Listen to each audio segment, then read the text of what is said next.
Hello, this is OT Khaled. I'm back. I'm going to be doing a lot more videos. Today I'm just going to be showing you a couple of different things. So it's still regarding Memento, and I have another deck that I will be showing you guys that I've been working on in a little bit of secret. It's a control deck, not like this, obviously, because Memento's Uber combo. So we'll just get started. I'll show you the one card Angwitch combo in this version, and then after I'll go into a deck profile. I'll explain to you the choices, the reason why I'm playing certain cards, etc. But we'll get started now. So normal summon Angwitch. This part is extremely standard. You search Zebra, summon it, effect. So of course the line does change depending on what you start with. However, in terms of one card Angwitch, this is the way to maximize of everything the best. So Reborn Mace with Angwitch, effect of Mace, pop search, grab out Fusion. Now we use Memento Fusion, shuffling back these three. And now we summon Creation King. Creation King effect sends Gatic, Akihiron, and Combine Creation. Gatic effect to Reborn, Gatic effect to add back Sleepy. So now here you banish Memento Fusion. So this is the sequencing as to how you play around Nib the best in this line. So you don't use Akihiron here. I'll explain later why, but you use it later in the combo. You just grab the field spell, activate it, and now you go special summon Sleepy. Effect of Fuse. This is probably the most impactful part where they can nib, but there are lines to play around it regardless. From this point onwards, nib doesn't really get that much value due to the interaction of these two. Now you go effect of Twin. This pop searches too, so now you just search the cards that are needed in hand. And now here you can go effect of Twin Dragon to reborn the Sleepy. And now here you go Bone Party. Remember, they still can't nib you here because you haven't used Field Spell, you haven't used Aki. This is not an optimal point to do it for them. Here you're going to be summoning Darkblade, and then effect of Sleepy and effect of Akihiron here. So now that Akihiron reborns itself. So as you can see, look at our grave, what we're missing in terms of names. We send Zebra for the unique name, and also it comes up a little later as to why it's specifically Zebra. Now we go Darkblade effect, we pop this. This is probably the most optimal point for someone to nib, but always remember, normally in any 2-card combo, this part is insulated as well. So now you summon Angwitch from deck, you go trigger Field Spell, trigger Akihiron, you add back the Memento Fusion, you reborn a monster that's lower level than Aki, which is Sleepy. So now in this game state, in my opinion, it doesn't actually matter what happens. They can nib you, they can, whatever they do. It doesn't matter, because as long as you have Fusion, Mace, Field Spell, Party Setup, I don't believe anything else is needed. You resolve all your Memento Interrupts and more. So here, you're going to be making the Djinn, and then it's a bit weird. As you can see, we're not playing Requiem or any Fiendsmith cards outside of Fiendsmith sequence. So now, remember how we shuffled back this, how we sent the Zebra? We can shuffle back the Zebra, shuffle back the Djinn, summon Baphomet. Always try to not summon into this zone, or this zone, anything but Baphomet if you can. That way you don't really mess with the cross sheep zones as well. And then you go effect of Baphomet, you send Elden, and then you special summon Trihorn Dragon. And then you link these two off, and you make cross sheep. And then here you reborn combined. You shuffle back the names you don't need, and the mandatory names to be put back are Twin Dragon, Gatic, Sleepy, so that's already the 3, and then you put back Goblin, and you put back Darkblade. Normally the best setup to have, obviously, as I've said in my previous videos, is Trihorn and Angwitch, but then we also get the extra name of Akihiron, so that's always nice. And now, because you've summoned a zone and there's a fusion here, you can go cross sheep, it reborns Elden. Elden gets Swen, and then a Swen effect to get Vision, and then here you make Gobonga, and then Gobonga effect, you grab out Doug from your deck, and now you activate Doug, you detach the Elden. At this point it doesn't matter, however, just as a little side note, if you do start with the Radiant Typhoon stuff, to make a Gobongo, the first card you're detaching is always Elden. The reason why is because you can shuffle it back for the sequence effect to summon Baphomet, which means you don't even need to shuffle back Zebra, which means you can put back the Radiant Typhoon stuff for the next turn, if you draw into it or whatever. But yeah, I just feel like that's like a good thing to point out. It also means that you shuffle back less names, right? So it helps you out.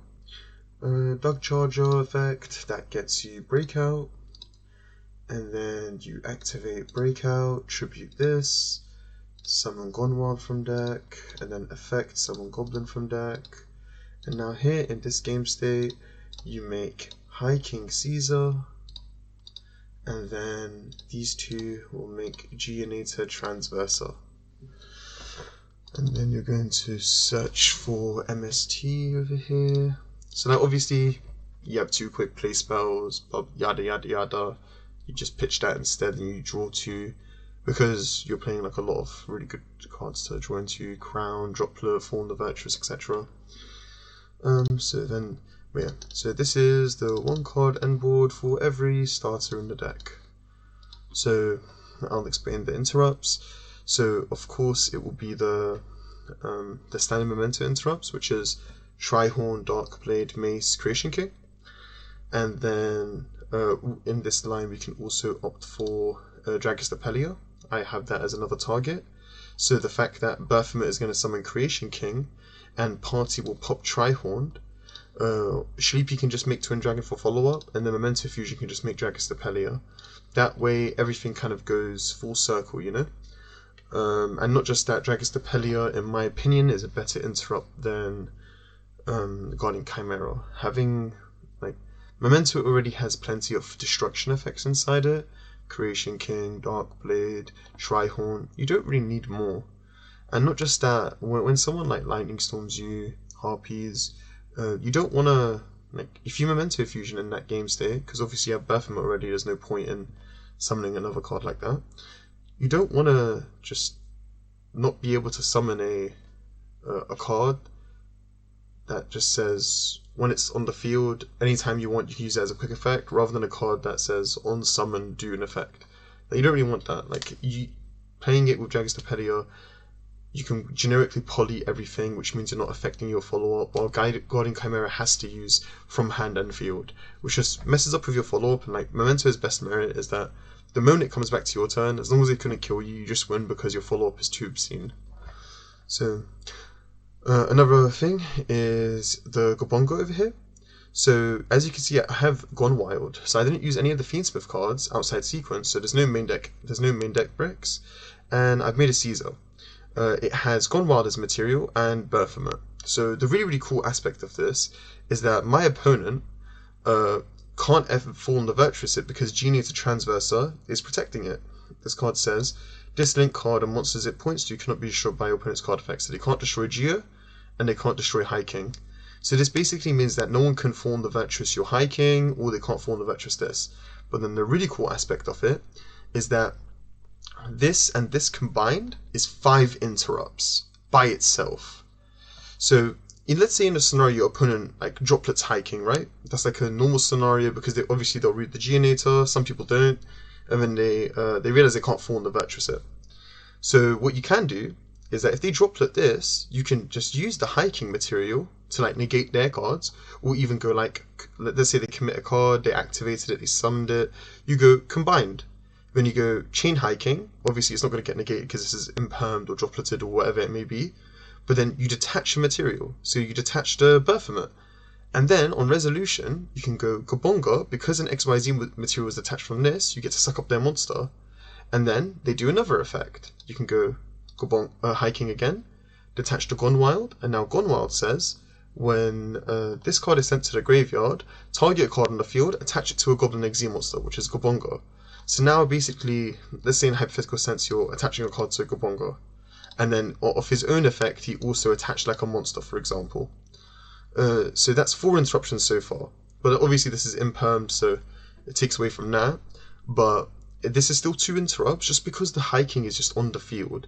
You don't necessarily, like, it's just so broken, because you can't fall on the Virtuous it, but even if you droplet it, like, the interruptions are so broken, because being able to just keep sucking up cards, like, being able to suck up Rahus that are set, Ketus that are set, like, lots of cards, it's just really, really high impact.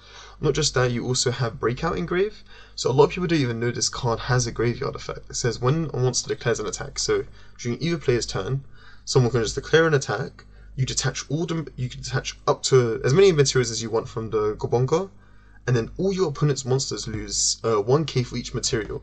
So normally, oh, I actually forgot to do this. I was supposed to attach a goblin to the Gobonga in end phase. So technically this would have 4 materials at this point, which means you could hypothetically reduce your opponent's monsters by 4,000 attack. So they can't even battle into anything as well. And they have to remove the Gobonga, but like committing a card to this means you're not committing a card to deal with like the hiking and all the other stuff, but it just goes along with the whole philosophy of like you just have so many interrupts to the point where you just remove all your opponent's advantage, all their bodies, and then you just make it so that they can't kill you, and then you just end up like amassing so much advantage and so many bodies that they can't do anything about it. The moment it comes to the next turn, you just have too much gas. And like, yeah, I just think that, you know, this is my favorite board in like a long time. The interaction between hiking and Gobonga is insane. There's lots of lines to play around. So in standard lines, like if you noticed, I went for like the Jin into sequence. Normally, like if someone's gonna force nib, they nib you there. But then the cool aspect is that you haven't gone to Gobonga yet, which means when you do, like if you hard open Radiant Typhoon stuff, you could just summon, make Gobonga, go into Cross Sheep, go into SP plus Gobonga, and then when it comes to the opponent's turn, you can Memento. You can just search the Breakout, and then you just Memento Fusion your opponent's turn. You summon Baphomet, and then you can Breakout. So then Baphomet sends the Gone Wild, because obviously you didn't use Breakout.